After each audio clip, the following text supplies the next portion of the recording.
بسم اللہ الرحمن الرحیم نحمده ونصلی ونسلم علی حبیبہ الکریم الامین العزیز الرؤوف الرحیم وعلی آلہ واصحابہ الافضلین الاکرمین اجمعین اما بعد فاعوذ باللہ من الشیطان الرجیم بسم اللہ الرحمن الرحیم ذالک الکتاب لا ریب فیہ صدق اللہ العظیم اللہم صلی وسلم بارک علی سیدنا و مولانا محمد وعلی آل محمد کما تحب و ترضا بان تصلی علیہ۔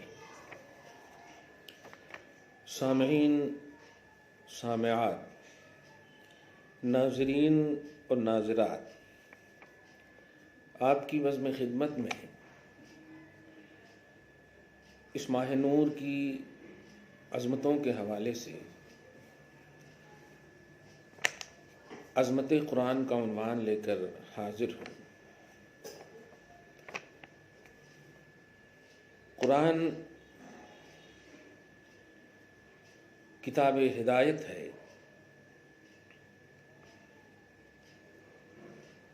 قرآن کتاب شفا ہے، قرآن ایمان والوں کے لیے رحمت ہے، قرآن کتاب مبارک ہے۔ قرآن کی عظمت سب سے بڑی یہ ہے کہ لا یأتیہ الباطل من بین یدیہ ولا من خلفہ تنزیل من حکیم حمید، کہ یہ مخلوق کی کتاب نہیں ہے، آسمان و زمین کا جو مالک ہے، خالق ہے، یہ اللہ پاک کی کتاب ہے اور آخری کتاب ہے۔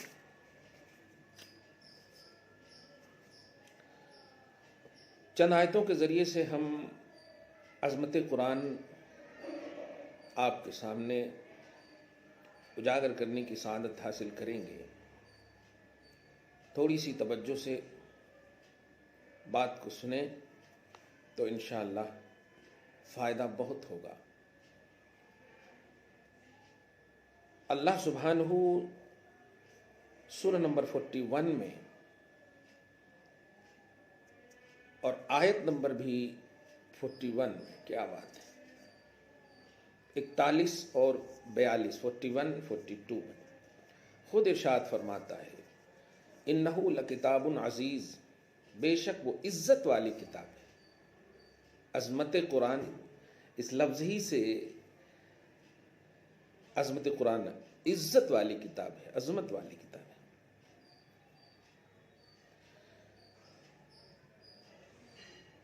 بے عدیل، بے نظیر، جس کی ایک صورت کا مثل بنانے سے تمام خلق عاجز ہے۔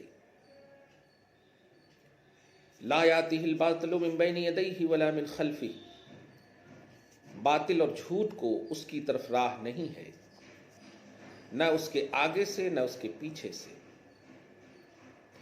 یعنی کسی طرح اور کسی جہت سے بھی باطل اس تک راہ نہیں پا سکتا۔ وہ تغیر و تبدل، کمی و زیادتی سے محفوظ ہے، شیطان اس میں تصرف کی قدرت نہیں رکھتا۔ تنزیل من حکیم حمید، اتارا ہوا ہے حکمت والے سب خوبیاں سراہے ہوئے رب کی طرف سے۔ یہ دو آیت کریمہ آپ نے دیکھا۔ اسی طرح عظمت قرآن کا ایک عنوان سورہ یونس سورہ نمبر 10 کی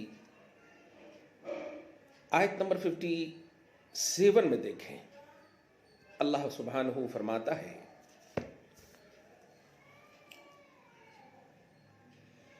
یا ایھا الناس قد جاءتکم موعظۃ من ربکم وشفاء لما فی الصدور، اے لوگو تمہارے پاس تمہارے رب کی طرف سے نصیحت آئی۔ اس آیت کریمہ میں قرآن کے آنے اور اس کی موعظت یعنی نصیحت آگے ہے وشفاء لما فی الصدور وہدی ورحمۃ للمؤمنین. موعظت یعنی نصیحت شفا ہدایت اور رحمت ہونے کا بیان ہے کہ یہ کتاب ان فوائد عظیمہ کی جامع ہے. کسے کہتے ہیں موعظت؟ موعظت کے معنی ہے وہ چیز جو انسان کو مرغوب کی طرف بلائے، رغبت، اٹریکٹیو چیز کی طرف، مرغوب کی طرف بلائے اور خطرے سے بچائے. موعظت اسے کہتے ہیں، بلائے مرغوب شے کی طرف اور خطرے سے بھی نجات دے، بچائے. خلیل نے کہا کہ موعظت نیکی کی نصیحت کرنا ہے جس سے دل میں نرمی پیدا ہو. شفا کسے کہتے ہیں؟ شفا سے مراد یہ ہے کہ قرآن پاک قلبی امراض کو دور کرتا ہے، دل کے امراض اخلاق ذمیمہ، عقائد فاسدہ اور جہالت مہلکہ ہے.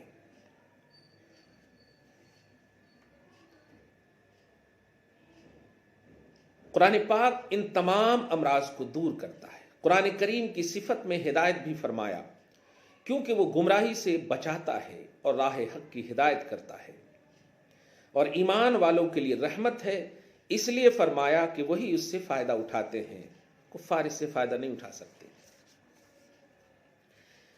آیت نمبر 57. اسی طرح قرآن پاک کا ایک کانسیپٹ یہ بھی ہے کہ یہ وعدہ بھی دلاتا ہے، وعید بھی سناتا ہے.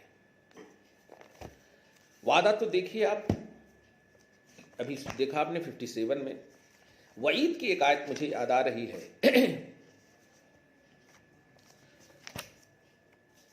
فذکر بالقرآن من یخاف وعید.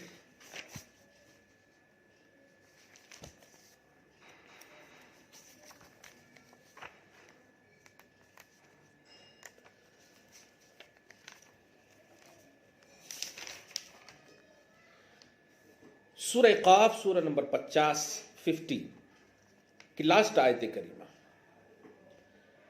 فذکر بالقرآن من یخاف وعید، قرآن سے نصیحت کرو اسے جو میری دھمکی سے ڈرے. جو اللہ پاک کی وعید، اللہ پاک کی قرآن پاک میں جو کہ دو طرح کے احکام ہیں، پازیٹیو احکام اور نگیٹو احکام. پازیٹیو احکام یہ کہ جو آپ کو کرنے کہا، نماز پڑھو، حج کرو، زکوٰۃ دو، یہ. اور نگیٹو احکام یہ کہ یہ چیزیں نہ کرو، شراب نہ پیو، زنا نہ کرو، بدکاری نہ کرو، ان چیزوں سے نگیٹو احکام. اسی لیے کہا گیا کہ قرآن پاک میں 500 آیت کریمہ ہے جو احکام کی ہیں، یعنی 250 آیت تحلیل ہے یعنی حلال والی، پازیٹیو احکام رکھنے والی، اور 250 جو ہے یہ آیت تحریم ہے یعنی نگیٹو، جو چیزیں حرام ہیں آپ پر، جو چیزیں نہیں کرنا ہے آپ کو. تو وعید کا تعلق اسی سے ہے جو نہیں کرنا ہے، جو میری وعید سے، میری دھمکی سے ڈرے. وعدے کا تعلق جو ہے نیکیوں پر جو وعدہ دیا گیا ہے. تو قرآن سے نصیحت اسے کرو جو میری دھمکی سے ڈرے.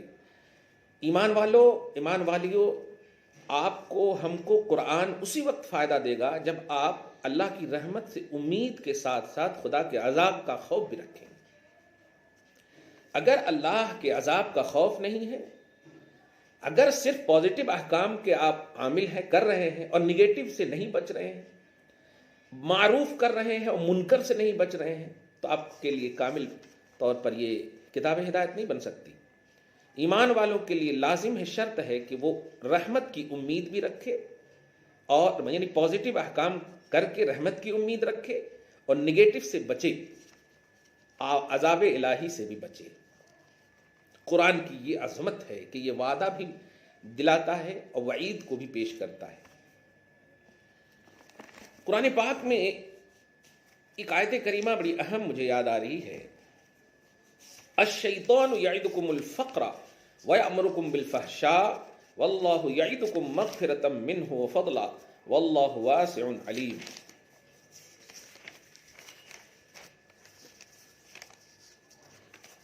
عظمت قرآن آپ کے لیے، ہمارے لیے اس کا کیا کانسیپٹ ہے، یہی کہ ہم اللہ پاک اس میں کہنا کیا چاہتا ہے، تو ہم وہی آپ کو بتانا چاہتے ہیں کہ اللہ پاک نے اس قرآن پاک میں کیا کہا. اس کی عظمت آپ پہلے چند آیتوں کے ذریعے سنیں. اللہ سبحانہ فرماتا شیطان تمہیں اندیشہ دلاتا ہے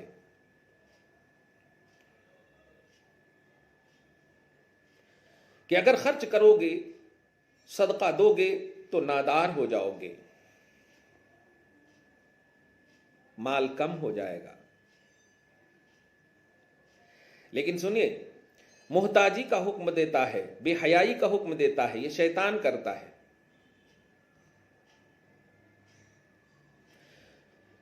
زکوٰۃ و صدقہ نہ دینے کا اس آیت میں یہ لطیفہ ہے کہ شیطان کسی طرح بخل کی خوبی ذہن نشیں کر دیتا،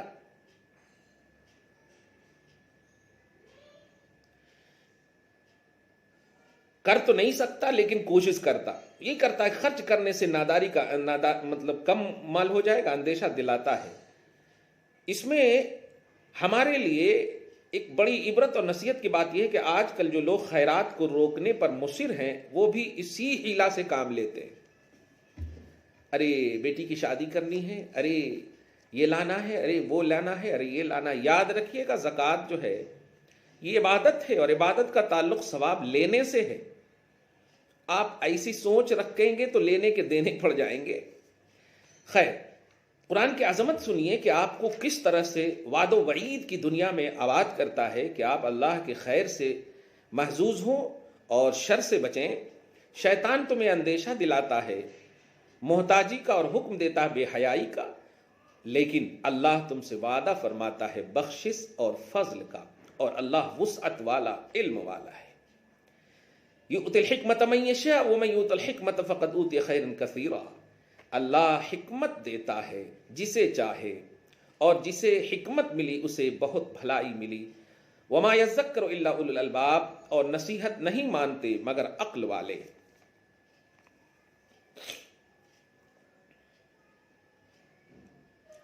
حکمت سے مراد قرآن، حدیث، فقہ، یہ سب کا علم ہے، یا حکمت سے مراد تقویٰ بھی ہے، اور حکمت سے مراد صاحب مدارک اور صاحب خازن نے یہ بھی کہا کہ نبوت بھی ہے.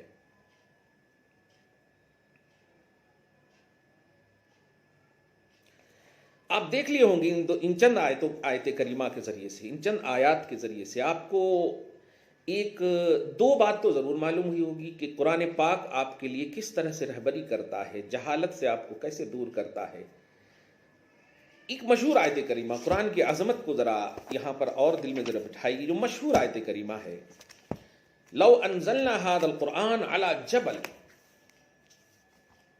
لرأيته خاشعا متصدعا من خشية اللہ. قرآن کی عظمت سنیے. سورہ نمبر 59 کی آیت نمبر 21، اللہ سبحانہ فرماتا اگر ہم یہ قرآن کسی پہاڑ پر اتارتے اور اس کو انسان کی سی تمیز عطا کرتے، یعنی آپ کو، ہم کو جو عقل دی ہے، انسان کی طرح تمیز عطا کرتے پہاڑ کو، تو ضرور ضرور تو اسے دیکھتا جھکا ہوا پاش پاش ہوتا اللہ کے خوف سے. یعنی قرآن کی عظمت و شان ایسی ہے کہ پہاڑ کو اگر ادراک ہوتا، سمجھ ہوتی، تو وہ باوجود اتنا سخت اور مضبوط ہونے کے پاش پاش ٹکڑے ٹکڑے ہو جاتا. اس سے معلوم ہوتا ہے کہ کفار کے دل کتنے سخت ہیں کہ ایسے باعظمت کلام سے اثر قبول نہیں کر رہے.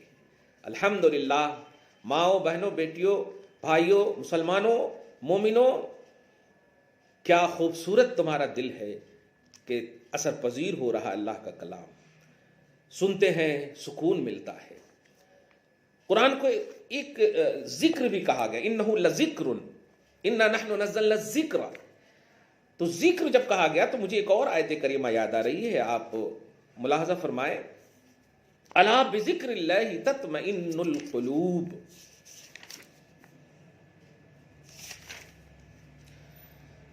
سورہ رعد، سورہ نمبر 13 کی آیت نمبر 28، جو ایمان لائے اور ان کے دل اللہ کی یاد سے چین پاتے ہیں.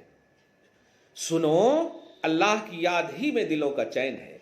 ذکر اللہ میں یعنی قرآن کی تلاوت کرنے والے کو سکون ملتا ہے. رمضان المحترم نزول قرآن کا مہینہ ہے.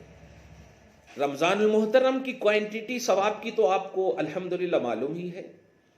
کہ نفل کریں گے تو فرض کا ثواب، فرض کریں گے تو 70 کا ثواب، کوانٹٹی کی تو انتہا نہیں ہے۔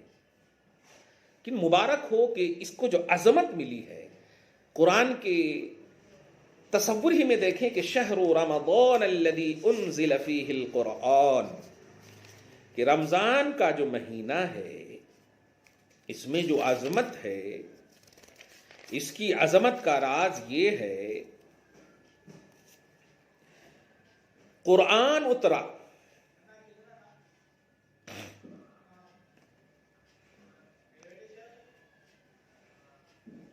اس کے معنی میں مفسرین کے چند اقوال ہیں۔ یہ کہ رمضان وہ ہے جس کی شان و شرافت میں قرآن پاک نازل ہوا۔ دوسرا قول یہ کہ قرآن کریم میں نزول کی ابتدا رمضان میں ہوئی۔ تیسرے یہ کہ قرآن کریم بے تمام ہی رمضان مبارک کی شب قدر میں لوح محفوظ سے آسمان دنیا کی طرف اتارا گیا اور بیت العزت میں رہا۔ یہ اسی آسمان پر ایک مقام ہے، یہاں سے وقتاً فوقتاً حسب اقتضاء حکمت جتنا منظور الہی ہوا جبریل امین لاتے رہے۔ یہ نزول 23 سال کے عرصے میں پورا ہوا۔ تو نزول قرآن کا یہ مہینہ ہے، لوگوں کے لیے ہدایت ہے یہ قرآن، رہنمائی اور فیصلے کی روشن باتیں۔ سورہ بقرہ سورہ نمبر 2 کی آیت نمبر 184 دیکھیں، آپ 185 دیکھیں۔ ایک اور آیت کریمہ آپ دیکھیں پارہ نمبر سورہ احزاب میں، ہاں بڑی مشہور آیت ہے یہ بھی۔ اللہ سبحانہ فرماتا ہے اِنَّا عَرَضْنَا الْأَمَانَةَ عَلَى السَّمَاوَاتِ وَالْأَرْضِ وَالْجِبَالِ فَأَبَيْنَ أَن يَحْمِلْنَهَا وَأَشْفَقْنَ مِنْهَا وَحَمَلَهَا الْإِنسَانُ، بے شک ہم نے امانت پیش فرمائی، امانت پیش فرمائی۔ حضرت عبداللہ ابن عباس رضی اللہ عنہما سے مروی ہے، فرماتے ہیں کہ امانت سے مراد طاعت و فرائض ہیں جنہیں اللہ تعالیٰ نے اپنے بندوں پر پیش کیا، انہی کو آسمانوں زمین پہاڑوں پر پیش کیا تھا، اگر وہ انہیں ادا کریں تو ثواب دیے جائیں گے، نہ ادا کریں گے تو عذاب۔ حضرت عبداللہ ابن مسعود رضی اللہ عنہ نے فرمایا کہ امانت نمازیں ادا کرنا، زکوٰۃ دینا، رمضان کے روزے رکھنا، خانہ کعبہ کا حج کرنا، سچ بولنا، ناپ اور تول میں اور لوگوں کی ودیعتوں میں عدل کرنا ہے۔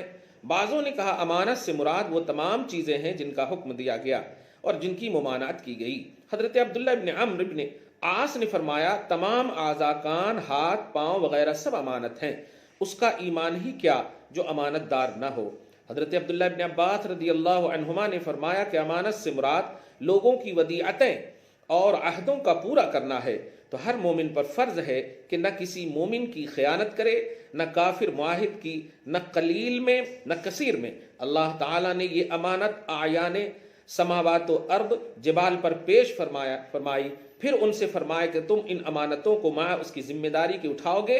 انہوں نے عرض کیا ذمہ داری کیا ہے؟ فرمایا یہ کہ اگر تم انہیں اچھی طرح ادا کرو تو تمہیں جزا دی جائے گی، اور اگر نافرمانی کرو تو تمہیں عذاب کیا جائے گا۔ انہوں نے عرض کیا نہیں اے رب، ہم تیرے حکم کے مطیع ہیں، نہ ثواب چاہیں نہ عذاب، اور ان کا یہ عرض کرنا براہ خوف و خشیت تھا، اور امانت بطور تخیر پیش کی گئی تھی، اختیار دیا گیا تھا، یعنی اگر وہ انکار کریں گے بھی تو مواخذہ نہیں ہوگا، یعنی انہیں اختیار دیا گیا تھا کہ اپنی قوت و ہمت پائیں تو اٹھائیں ورنہ معذرت کر دیں۔ اس کا اٹھانا لازم نہیں کیا گیا تھا، اور اگر لازم کیا جاتا تو وہ انکار نہ کرتے۔ بہرحال اس آیت کریمہ سے اتنا تو معلوم ہوا کہ اللہ سبحانہ نے اس قرآن کے ذریعے سے دیگر تمام مخلوقات کی عظمتوں، طاقتوں اور ان تمام کو رکھ کر کے ایمان و مومن کو سامنے کمپیئر کر کے جو سمجھایا ہے۔ سوچیں آپ، پہاڑ نہ اٹھا سکا یہ قرآن، آسمان و زمین نہ اٹھا سکا، اور مطلب اب پہاڑ سب سے بڑی طاقت کی چیز ہے وہ نہ اٹھا سکی، تو آپ اندازہ لگائیں کہ ہماری قوم کا ایک بچہ، ہماری قوم کی ایک بچی جب حفظ قرآن شروع کرتی ہے اور وہ 30 پارہ حفظ کر لیتی ہے تو اس کے سینے میں، وہ سینہ جو چھوٹا سا سینہ ہے کہ اگر پتھر مار دیں تو چور چور ہو جائے، لیکن اللہ کا کرم ایمان والوں پر دیکھیں کہ ایک چھوٹے سے سینے میں اسے محفوظ رکھ دیتا ہے۔ یہ ہے قرآن کی سب سے بڑی عظمت. اسی لیے آپ مطالعہ تاریخ اسلامی کریں گے تو آپ کو یہ بات جگہ جگہ معلوم ہوگی کہ قرآن کے ذریعے سے ایمان والوں کو جس طرح سے کامیابی ملی ہے غیروں پر. خود نبی اعظم صلی اللہ علیہ وسلم کے حوالے سے آپ کئی آیتیں ایسی دیکھیں گے کہ جب نبی پاک صلی اللہ علیہ وسلم کو کہا گیا کہ یہ کاہن کا قول ہے، یہ اپنی طرف سے پیش کر رہے ہیں، تو اللہ پاک نے اس چیلنج کے ذریعے سے اس چیلنج کو قبول کرتے ہوئے فرمایا ان کنتم فی ریب مما نزلنا علی عبدنا فاتوا بسورۃ من مثلہ. اے کفارو، اے سامنے والو، سنو، اگر تم سورہ بقرہ کی آیت نمبر 23 میں آپ دیکھیں، کیا اگر تمہیں کچھ شک ہو اس میں جو ہم نے اپنے اس خاص بندے محمد عربی صلی اللہ علیہ وسلم پر اتارا ہے، تو اس جیسی ایک صورت لے آؤ اور اللہ کے سوا اپنے تمام حمایتوں کو بلا لو اگر تم سچے ہو. ایک صورت کے بعد ایک صورت، انا اعطیناک الکوثر، چھوٹی سی صورت. اسی طرح پارہ نمبر 12 میں بھی اس کا آپ ذکر دیکھیں گے. جا بجا آپ ذرا سمجھیں عظمت قرآن کو، اور اس عظمت قرآن کے حوالے سے آپ ایکٹیو رہ کر کے الحمدللہ ثم الحمدللہ رمضان کو گزاریں. بار بار سینے کے کینے کو دور کرنے کے لیے کوئی دنیا کی طاقت کوئی دنیا کا ڈاکٹر آپ کو دوا نہیں دے سکتا، لیکن قرآن الحمدللہ آپ کے سینے کا زنگ کینہ کو دور کر دے گا. مسلسل تلاوت آپ کریں گے تو انشاءاللہ عز و جل. چنانچہ دیکھیں عظمت قرآن کی ایک اور آیت کریمہ. اللہ پاک فرماتا ہے ام یقولون افتراہ قل فأتوا بعشر سور مثلی مفتریات وادعوا من استطعتم من دون اللہ ان کنتم صادقین. مفہوم یہ ہے، یہ کہتے ہیں کہ انہوں نے اپنے جی سے بنا لیا، یعنی قرآن پاک اپنی طرف سے محمد پیش کر رہے ہیں. قل، حبیب مکرم فرما دو، تم ایسی بنائی ہوئی 10 سوریں لے آؤ، 10 سوریں لے آؤ. کیونکہ انسان اگر ایسا کلام بنا سکتا تو اس کے مثل بنانا تمہارے مقدر سے باہر نہ ہوگا. تم بھی عرب میں فصیح و بلیغ ہو، کوشش تو کرو. جب انسان کا ہے تو تم تو فصیح و بلیغ ہو. اور سنو، اس کے لیے میں محمد کو تو تنہا رکھا ہوں نا. واہ، وادعوا من استطعتم من دون اللہ ان کنتم صادقین. اللہ کے سوا جو بھی تمہارے حمایتی ہیں، اللہ کے سوا سب کو بلا لو اگر تم سچے ہو. آیت نمبر 13 سورہ ہود سورہ نمبر 11 میں. اسی طرح پارہ نمبر 15 کی ایک مشہور آیت کریمہ پیش کر کے اپنی گفتگو کو سمیٹ دوں. اللہ سبحانہ آپ کو ہم سب کو تلاوت قرآن کا عادی بنائے اور نمازی بنائے، اور اللہ پاک اپنے فضل سے ہم سب کو اپنی بارگاہ میں سرخروئی نصیب فرمائے. آپ دیکھیں اللہ سبحانہ فرماتا ہے، یہ آیت کریمہ بہت انقلابی آیت کریمہ ہے. خدا کرے انقلاب آ جائے آپ کی ہماری زندگی میں. رب فرماتا ہے قل لئن اجتمعت الانس والجن على ان یاتوا بمثل هذا القرآن لا یاتون بمثله ولو كان بعضهم لبعض ظہیرا. سورہ بنی اسرائیل سورہ نمبر 17 کی آیت نمبر 88 یعنی 88 ہے. بڑی اہم آیت کریمہ ہے. مسلمانوں، آج حالات بہت ہی زیادہ پیچیدہ ہو چکے ہیں، لیکن ہمیں اس کا شکوہ نہیں ہے. اسلام نے ہر دور میں دیکھا ہے اچھی چیز ہی پر نظر پڑتی ہے. ہم سبزیاں خریدنے کے لیے جاتے ہیں نا، تو اچھی جو سبزی ہوتی ہے اس کو الگ کرتے ہیں، جو خراب ہوتی ہے اس کو الگ کرتے ہیں. اچھی چیزوں پر سب کی. اسلام، مذہب اسلام، قرآن یہ اللہ پاک کا پسندیدہ کتاب ہے. میرے حبیب، میں نے اس کو نازل کیا ہے، میں اس کا محافظ ہوں. کلام تو توریت، انجیل، زبور سب ہے اللہ کا، لیکن اللہ سبحانہ نے حفاظت کا ذمہ اس قرآن کا لیا. مسلمانوں، اس قرآن کے ذریعے سے اسلام کو آپ کو عطا کیا. صاحب قرآن محمد عربی صلی اللہ علیہ وسلم پر اتارا ہوا کلام، اسلام کو پسند کیا، نبی کو پسند کیا. کیا بات ہے، قرآن کو پسند کیا.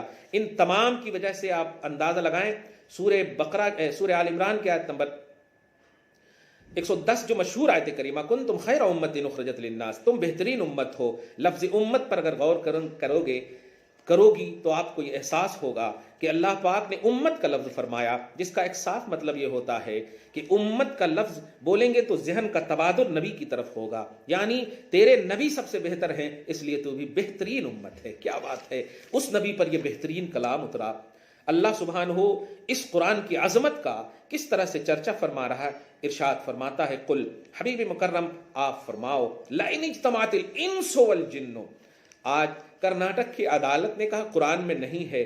ارے پوری کائنات کے پڑھے لکھے لوگ بھی قرآن کی عظمتوں کو سمجھنے کی کوشش کریں گے، نگیٹو فکر لے کر کے کبھی نہیں سمجھ پائیں گے۔ کفار تو کفار ہیں، کیا سمجھ پائیں گے؟ ہمیں ان سے کوئی شکوہ نہیں، مگر ہمیں مسلمانوں سے ضرور شکوہ ہے کہ آج قرآن سے یہ دور ہو گئے ہیں، قرآن کی عظمتوں سے دور ہو گئے ہیں، تلاوتوں سے دور ہو گئے، تجوید و قرأت سے دور ہو گئے ہیں۔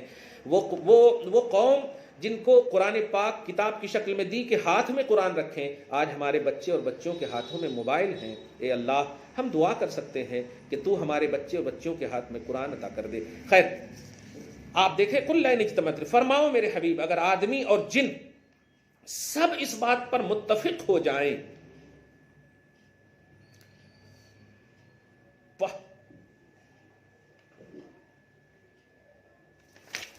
ذرا اسے آپ دھیان سے سنیں، بلاغت اور حسن نظم و ترتیب اور علوم غیبیہ و معارف الہیہ میں سے کسی کمال میں جتنے بھی بڑے بڑے بلیغ ہیں، بڑے بڑے فصحا ہیں، پڑھے لکھے لوگ، سب کو کہا جا رہا ہے انسان اور جنات ساری متفق ہو جائیں اس بات پر کہ اس قرآن کی طرح لے آئیں، ڈبل کاپی جس کو قرآن کا ڈبل بنائیں، تو اس کا مثل نہ لا سکیں گے۔ ہائے ہائے ہائے، سبحان اللہ، الحمدللہ، نہ لا سکیں گے۔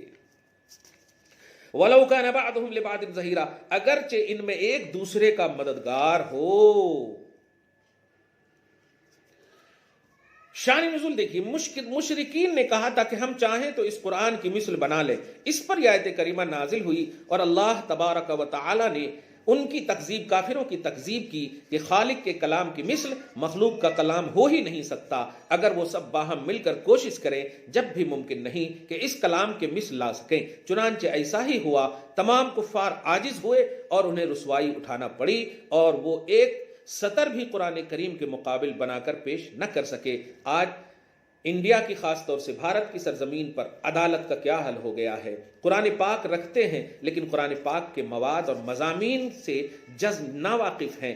ناواقفیت کی دلیل یہی ہے کہ ابھی حجاب کا مسئلہ آیا، آپ نے دیکھا کہ صاف کہہ دیا کہ اسلام کا لازمی حصہ نہیں ہے۔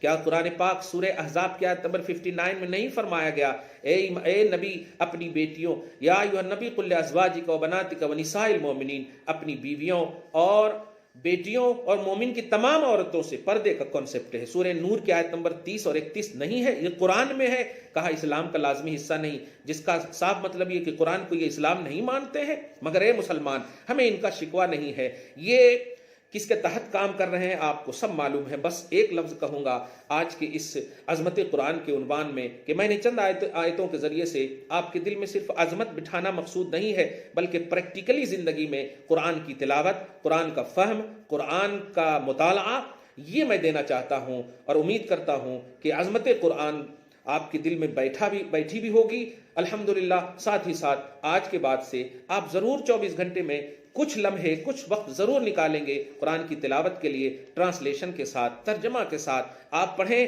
آپ کا یہ قانون ہے، اسلامک لا ہے، یہ انسائکلوپیڈیا آف اسلام ہے یہ۔ اگر آپ نہیں پڑھیں گے تو پھر کون پڑھیں گے؟ یہی جیسے تیسے لوگ آ کر کے عدالت میں کچہری کی طرح بات کر کے چلے جائیں گے اور آپ پھر خالی احتجاج کریں گے، آپ پھر آواز اٹھائیں گے، وہ بھی سوشل میڈیا کے ذریعے۔ نہیں مسلمان، قرآن کی عظمت کو دل میں بٹھا کر کے ماہ رمضان کی برکتوں کا تمہیں واسطہ ہے کہ تم انقلابی رمضان بھی بناؤ اور انقلابی زندگی بھی بنا لو، اور اللہ کی بارگاہ میں پھر جو دعا کرو وہ اللہ قبول کرے۔ تم خدا کی مانو، خدا تمہاری مانے گا۔ والسلام علی من اتبع الہدی۔